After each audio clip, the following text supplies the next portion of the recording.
Hello दोस्तों, नमस्कार। मैं शंकर आप सभी का अपने यूट्यूब चैनल टारगेट लर्न 98 में बहुत बहुत स्वागत करता हूं। आज मैं आप सभी के लिए जीएस के कुछ महत्वपूर्ण क्वेश्चन लेके आए हैं, जो जैसे पेट का एग्जाम, यूपी के और अन्य जो जिसमें भी जीएस का क्वेश्चन पूछे जाते हैं उन सबके लिए बहुत महत्वपूर्ण क्वेश्चन है।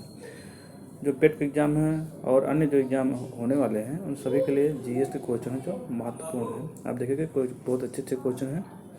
आइए शुरू करते हैं। देखिए, पहला क्वेश्चन आपके सामने है। इसमें लिखा हुआ है कि हड़प्पा सभ्यता से विश्व का प्राचीनतम ज्ञात डाकयार्ड यानी गोदीवाड़ा मिलता है। डाकयार्ड जो है यह कहाँ से प्राप्त होता है कि हड़प्पा सभ्यता में एक डाकयार्ड जो था वो कहाँ से प्राप्त हुआ, तो इसका सही ऑप्शन होगा लोथल से। कहाँ से? लोथल जो है ये गुजरात राज्य में पड़ता है। यहाँ से डाकयार्ड, शिपयार्ड या डाकयार्ड भी बोलते हैं इसी को, लोथल से प्राप्त हुआ। सेकंड नंबर पे है। नेक्स्ट क्वेश्चन आपके सामने है। सेकंड नंबर पे पूछा हुआ कि वैदिक काल में चेनाब नदी को किस नाम से जाना जाता था। यानी फिर पूछा कि चेनाब नदी को वैदिक काल में किस नाम से जाना जाता था। इसका सही ऑप्शन होगा सी वाला, यानी असिक्किनी के नाम से जाना जाता था। इसका सी ऑप्शन राइट हो जाएगा। असिक्किनी के नाम से इसको चेनाब नदी को जाना जाता था। नेक्स्ट पे है। थर्ड नंबर क्वेश्चन के सामने है। तीसरे नंबर पे इसमें पूछा हुआ है गौतम बुद्ध ने अपना प्रथम प्रवचन कहाँ पर दिया था। इसमें पूछा कि गौतम बुद्ध ने पहली बार प्रवचन या उपदेश कहाँ पे दिया था। इसका सही ऑप्शन होगा पहला वाला, यानी ये सारनाथ। सारनाथ कहाँ? इलाहाबाद में पड़ता है। इसी को ऋषि पत्तन भी कहा जाता है। इसका फर्स्ट ऑप्शन जो हो जाएगा ये राइट हो जाएगा। नेक्स्ट क्वेश्चन है। क्वेश्चन नंबर 4 आपके सामने है। इसमें पूछा है यूनानी ग्रंथ में चंद्रगुप्त मौर्य को क्या कहा गया है। यानी जो यूनानी लेखकों द्वारा लिखा गई पुस्तकें हैं उसमें चंद्रगुप्त मौर्य को किस नाम से जाना जाता था। इसका सही ऑप्शन हो जाएगा सेंड्रोकोटस। किस नाम से? सेंड्रोकोटस के नाम से चंद्रगुप्त मौर्य को जाना जाता था। नेक्स्ट पे है। क्वेश्चन नंबर 5 पे है आपके सामने। इसमें पूछा चंद्रमा पृथ्वी के चारों ओर घूमता है और पृथ्वी सूर्य के चारों ओर घूमती है। किस विद्वान ने यह सिद्धांत दिया था। तो सही ऑप्शन हो जाएगा आपके भारतीय जो है सबसे पहले किसने दिया? बारहमेर ने दिया था। इसका बी ऑप्शन जो है राइट हो जाएगा कि चंद्रमा जो है पृथ्वी के चारों ओर घूमती है और पृथ्वी जो है सूर्य के चारों ओर चक्कर लगाती है। नेक्स्ट पे है। क्वेश्चन नंबर 6 आपके सामने से पूछा हुआ कि कांग्रेस के किस अधिवेशन में जवाहरलाल नेहरू ने पूर्ण स्वराज को अपना लक्ष्य बनाया था। यानी कौन सा ऐसा अधिवेशन है जिसमें जवाहरलाल नेहरू ने पूर्ण स्वराज का अपना लक्ष्य यानी उद्देश्य बनाया था। तो इसका सही ऑप्शन हो जाएगा आपका लाहौर अधिवेशन। लाहौर अधिवेशन जो 1929 में हुआ था रावी नदी के तट पर लाहौर में, यहीं पर कि पूर्ण स्वराज को अपना लक्ष्य बनाया गया था। नेक्स्ट क्वेश्चन है। क्वेश्चन नंबर 7 है।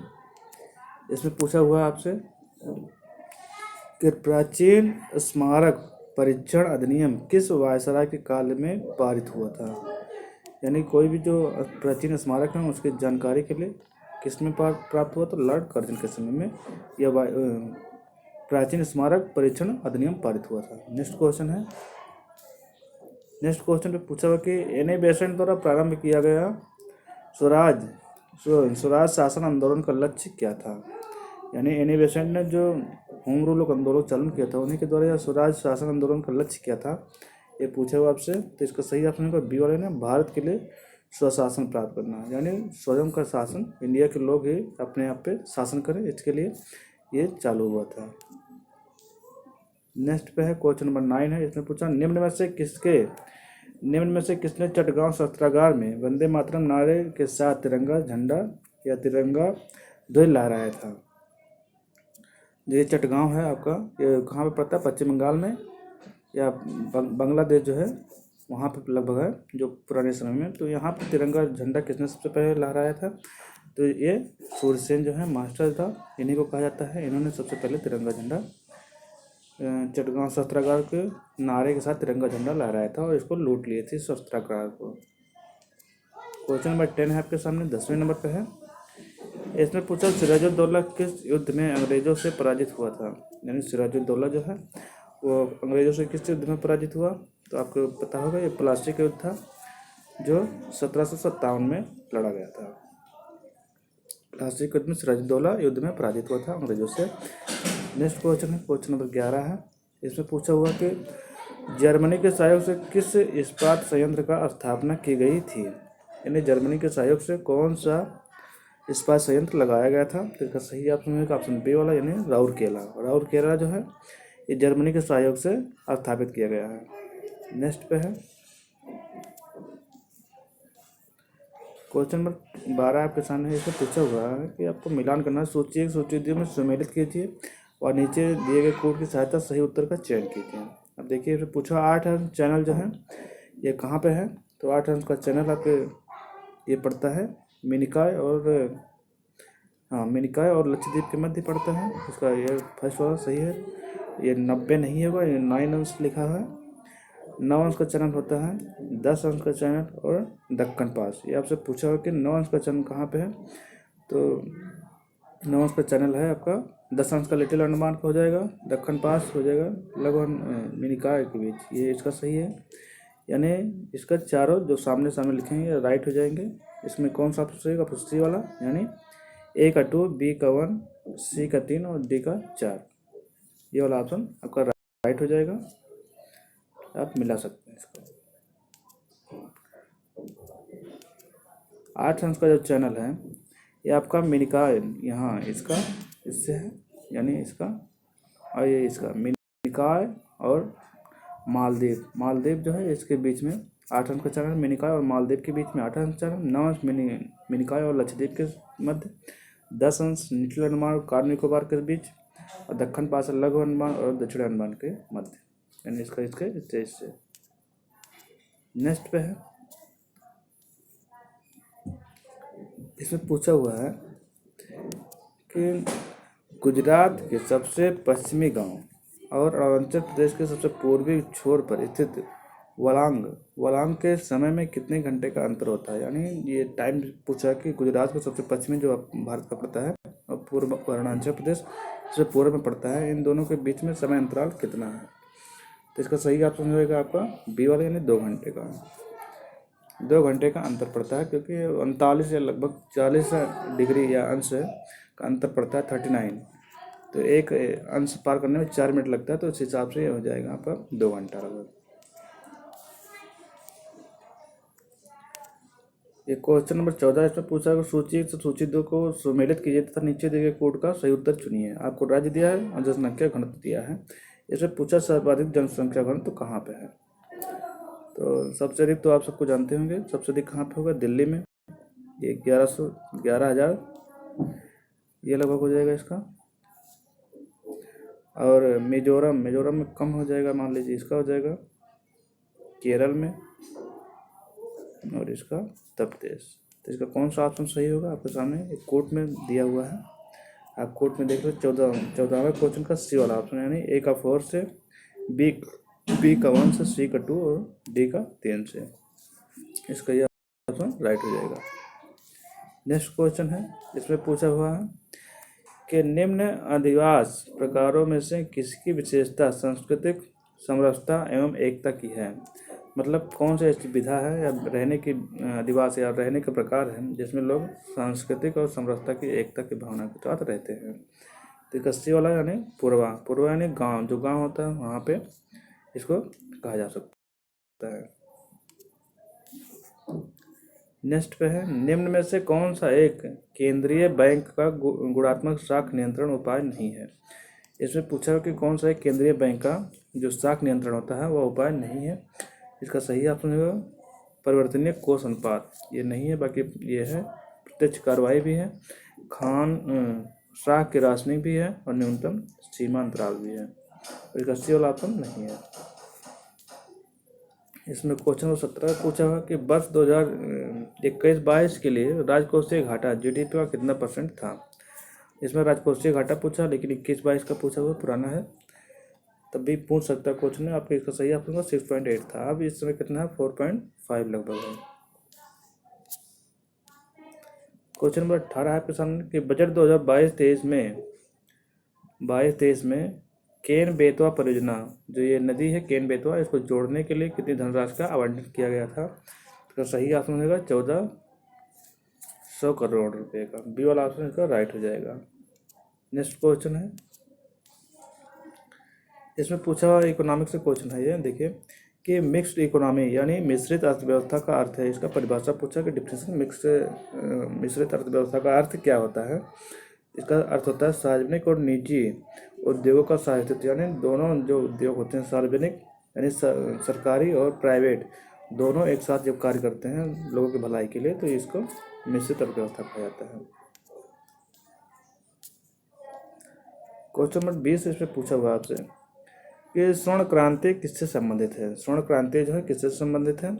इसका सही ऑप्शन होगा ऑप्शन बागवानी और शहद से। किससे है? बागवानी और शहद से। ये स्वर्ण क्रांति किससे संबंधित है? तो बागवानी और शहद से संबंधित है। आलू तो गोल होती है दलहन के लिए। भारत के संविधान का कौन सा भाग कल्याणकारी राज्य के आदर्श को घोषित करता है। यानी इसमें पूछा कि कौन सा ऐसा संविधान का कौन सा भाग है जो कल्याणकारी राज्य यानी वेलफेयर स्टेट की बात करता है।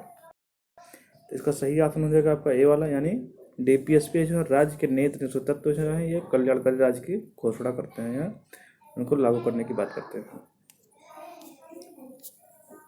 क्वेश्चन नंबर 22 है, इसमें पूछा हुआ है आपसे कि भारत के प्रत्येक नागरिक के कर्तव्य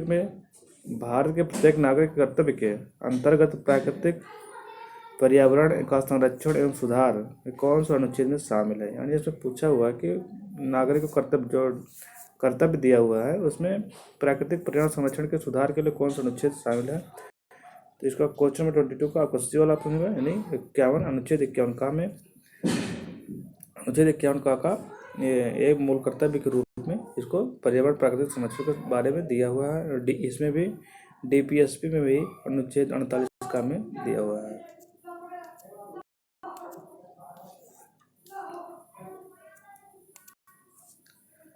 क्वेश्चन नंबर 23 इसमें पूछा केंद्र राज्य संबंधों की जांच के लिए गठित सरकारी सहकारिता आयोग के कौन सदस्य थे। इसमें पूछा जो सहकारिता आयोग का गठन हुआ था उसके कौन कौन सदस्य थे। तो क्वेश्चन 23 का बी वाला ऑप्शन हो जाएगा, यानी बी वाला ऑप्शन नीचे इसका कोड दिया हुआ है। बी वाला में 2 और 3, अब 2 और 3 में एस आर सेन और बी शिवरन थे।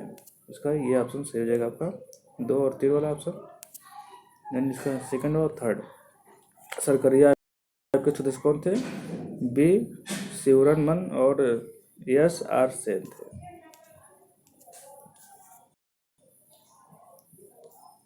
नेक्स्ट पे है क्वेश्चन नंबर 24 24वें नंबर पे आपसे पूछा हुआ कि भारत में आधुनिक जिला प्रशासन का अध्ययन निम्न में से किसके समय में प्रारंभ माना जाता है। जो जिला प्रशासन का अध्याय किसके समय में माना जाता है। तो आपसे क्वेश्चन 24 का पूछा हुआ ऑप्शन सी हो जाएगा लॉर्ड वारेन हेस्टिंग के समय से। किसके समय से? वारेन हेस्टिंग के समय जिला प्रशासन का अध्यक्ष यानी जिला पंचायत अध्यक्ष जो होता है उसी प्रकार से है। इसका किसके समय से? तो वारेन हेस्टिंग के समय से। क्वेश्चन 25 है, इसमें पूछा हुआ आपसे कि भारत में सर्वप्रथम उच्च न्यायालय की स्थापना कब हुई। यानी सुप्रीम कोर्ट या सर्वोच्च उच्च न्यायालय हाई कोर्ट की स्थापना भारत में सबसे पहले कब हुई। तो इसका ऑप्शन 1862 ईस्वी में, यानी कलकत्ता में जो हुआ था 1862 ईस्वी में सबसे पहले सर्वोच्च न्यायालय की स्थापना किया गया था।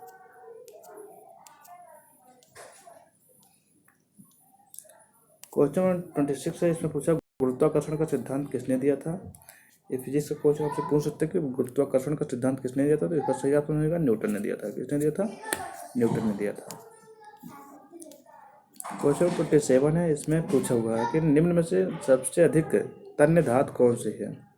तन्य यानी जिसकी हार्डनेस अधिक होती है, जिसको सबसे पतला बनाया जा सकता है, कौन सा निम्न में सबसे अधिक तन्य धातु कौन सी है। तो सोना है। इसका फर्स्ट ऑप्शन जो है राइट हो जाएगा आपका। कौन सा हो जाएगा? सोना हो जाएगा।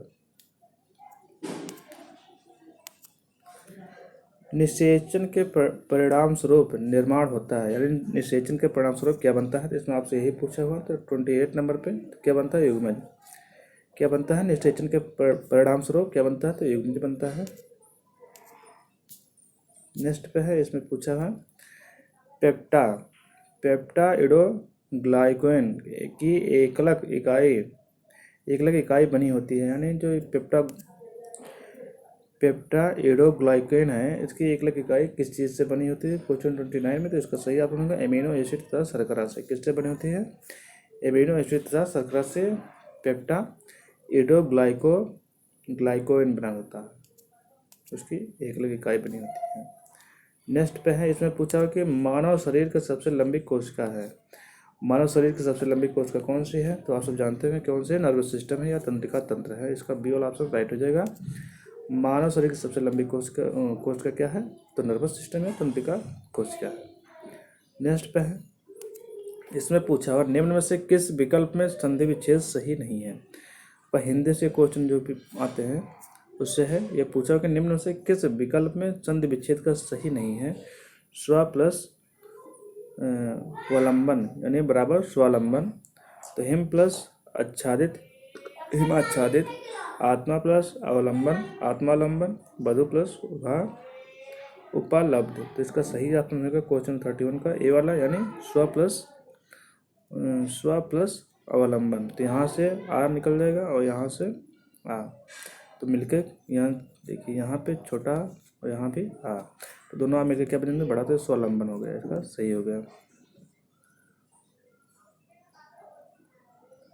नेक्स्ट पे है, इसमें पूछा सही नहीं है, तो इसका ये गलत दिया हो, बाकी ये सबका इसका सही दिया। हिम प्लस आच्छादित हिमाच्छादित, आत्मा प्लस अवलंबन तो आत्मावलंबन, वधु प्लस उपालब्ध तो वधु उपलब्ध होगा, प्लस स्व प्लस वलंबन, तो इसका ये गलत दिया हुआ है। नेक्स्ट पे है क्वेश्चन नंबर 32 में, इसमें पूछा निम्न में से किस विकल्प में विलोम युग्म अशुद्ध है? इसमें पूछा कौन सा विलोम जो दिया हुआ है वो गलत दिया हुआ है। विलोम युग्म अशुद्ध है। अनभिज्ञ का बहुज्ञ, अनभिज्ञ मतलब होता है जो कुछ भी न जानता, बहु मतलब बहुत अधिक जानने वाला, और इसी हिसाब से अनभिज्ञ का बहुज्ञ यह अशुद्ध दिया हुआ है। बाकी इसमें अपेक्षित का अनपेक्षित होता है, अनुरक्ति का विरक्ति होता है, अधम का उत्तम। अनभिज्ञ का भिज्ञ होगा, अनभिज्ञ मतलब न जानने वाला, भिज्ञ मतलब जानने वाला, तो बहुज्ञ नहीं, इसका भिज्ञ होता है। नेक्स्ट पे है कि लेन, जो लेन शब्द के किसकी पर्यायवाची? लेन शब्द जो है इसका पर्यायवाची है। इसमें लेन का क्या अर्थ होता है? विमुक्त। क्या इसका सही पर्यायवाची होगा? विमुक्त है। लेन मतलब किसी में मिल जाना या किसी के प्रति मोहित हो जाना अधिक, तो विश्वास वियोग ये सब नहीं होता, पर विमुक्त हो जाना, मोहित हो जाना। क्वेश्चन नंबर 34 है, इसमें पूछा हुआ आपसे कि युद्ध करने की प्रबल इच्छा, यानी जिसकी प्रबल युद्ध करने की प्रबल इच्छा हो उसके लिए एक शब्द है, वाक्यांश का एक शब्द, तो उसे क्या कहेंगे? युत्सा। युत्सा का अर्थ होता है युद्ध की इच्छा रखने वाला। नेक्स्ट पे है, इसमें पूछा हुआ अर्घ। अर्घ शब्द का अर्थ है मूल्य, तो अर्घ्य शब्द का क्या अर्थ है? अर्घ्य मतलब उसका क्या अर्थ है पूछा हुआ आपसे, अर्घ्य शब्द का क्या अर्थ है? तो इसका अर्थ हो जाएगा पूजनीय। अर्घ का अर्थ मूल्य, तो अर्घ्य का पूजनीय। 36 पे है, इसमें पूछा निम्न में से खुशहाली शब्द का पर्यायवाची नहीं है। इसमें पूछा कौन सा शब्द है जो दिया हुआ है तो खुशहाली का पर्यायवाची नहीं है। तो इसमें क्षोभ जो है, क्षोभ ये नहीं है, बाकी इसमें संपन्नता भी खुशहाली होती है, समृद्धि और समृद्धता, ये तीनों जो है एक खुशहाली के पर्यायवाची हो सकते हैं, पर क्षोभ जो होता है घृणा का पर्यायवाची होता है, ये खुशहाली का नहीं होता है। नेक्स्ट पे है, इसमें पूछा पावन। पावन शब्द में कौन सी संधि है? तो पावन में आपको बताना है कौन सी संधि होती है, तो इसका संधि विच्छेद करेंगे तो क्या हो जाएगा? पो प्लस अन हो जाता है, तो पवन हो जाता है, तो इसका सही ऑप्शन होगा डी वाला, यानी अयाद संधि हो जाएगी।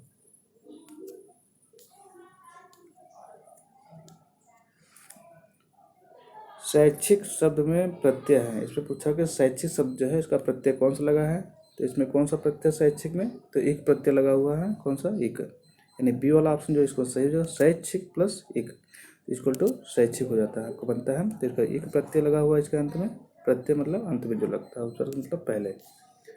नेक्स्ट पे है, इसमें पूछा निम्न में से जटिल शब्द का विलोम शब्द होगा, अरे जटिल जो शब्द है इसका विलोम क्या होगा? इसका जटिल का विलोम क्या होता है? सरल। इसका डी वाला ऑप्शन राइट हो जाएगा। जटिल का विलोम क्या होगा? सरल होगा।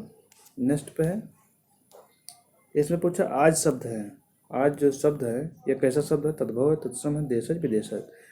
तो आज जो है ये तद्भव शब्द है, क्या है? तद्भव है। आज जो शब्द है, आज शब्द का तद्भव होता है।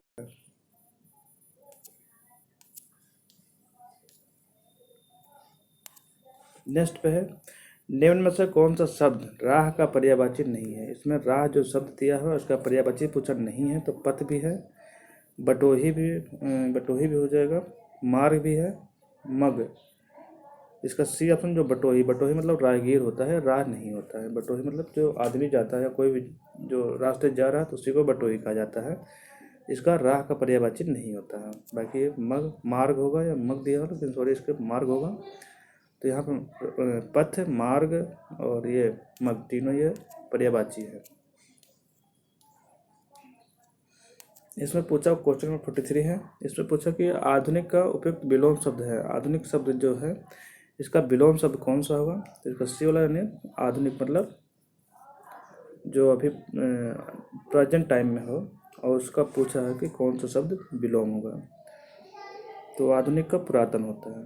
इसका ये फर्स्ट ऑप्शन सही हो जाएगा। क्वेश्चन 43 का ए वाला ऑप्शन हो जाएगा पुरातन।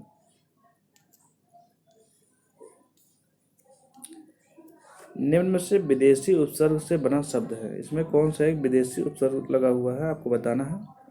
विदेशी उपसर्ग से बना हुआ शब्द है, तो इसका सही ऑप्शन रहेगा आपसे बेशक। बेशक जो है विदेशी उपसर्ग से बना हुआ शब्द है।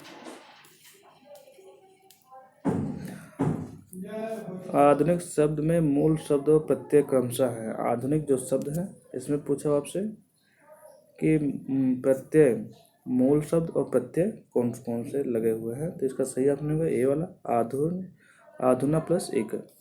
तो इसका फर्स्ट ऑप्शन जो है ये सही हो जाएगा, यानी आधुना प्लस एक मिलकर आधुनिक बनते हैं।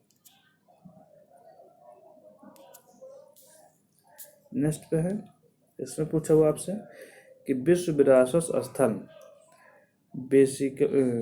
बेसिलिका ऑफ बोम जीसस किस राज्य में स्थित है? जो ये आपसे पूछा कि विश्व विरासत स्थल जो है बेसिलिका ऑफ बोम किस राज्य में स्थित है, तो इसका ऑप्शन सही हो जाएगा आपका तमिलनाडु राज्य में, सॉरी गोवा में है। कहाँ पे है? तो ये गोवा में पड़ता है। बेसिलिका ऑफ बोम कहाँ पे है? तो गोवा में है। नेक्स्ट पे है, निम्न से कौन सा एक सरोदवादक नहीं है? इसमें पूछा कौन से एक जो इसमें दिए हुए हैं कि सरोदवादक नहीं है, तो इसका सही ऑप्शन हो जाएगा आपका 52 का अलका रखवा खान। अल्लाह रखवा खान जो है ये सरोदवादक नहीं, बाकी अली अकबर खान भी है, अलाउद्दीन खान भी है, अजमल अली खान, ये तीनों हैं सरोदवादक हैं। बाकी फर्स्ट ऑप्शन जो है सरोदवादक नहीं है। नेक्स्ट पे है, इसमें पूछा निम्न युग्मों में से सुमेलित नहीं। इसमें पूछा कौन सा नृत्य है जो सुमेलित नहीं है, लोक नृत्य है और राज्य है, मतलब किस राज्य में कौन सा नृत्य किया जाता है। आपसे यही पूछा कि सुमेलित नहीं है। इसका बिहू तो असम में होता है, सही है। घूमर भी राजस्थान के लिए सही है। भांगड़ा लावनी महाराष्ट्र में है। भांगड़ा जो होता है आपका पंजाब में होता है, न कि केरल में। केरल में कथकली और मोहिनीअट्टम, यहाँ पे केरल की दो नृत्य हैं। पर्याय कहाँ का है? पंजाब का है। तो इसका जो सी वाला ये थर्ड वाला ऑप्शन है ये सुमेलित नहीं है, बाकी तीनों सही है। मैंने इसका बी वाला ऑप्शन जो है ये गलत दिया हुआ है। इसमें ये पूछा हुआ लेटर्स किल ऑफ गांधी की पुस्तक के लेखक हैं। जो लेट्स किल गांधी पुस्तक के लेखक कौन है? क्वेश्चन 44 आपका तुषार गांधी है। इसका लेट्स किल गांधी ये पुस्तक के लेखक कौन है? तुषार गांधी हैं।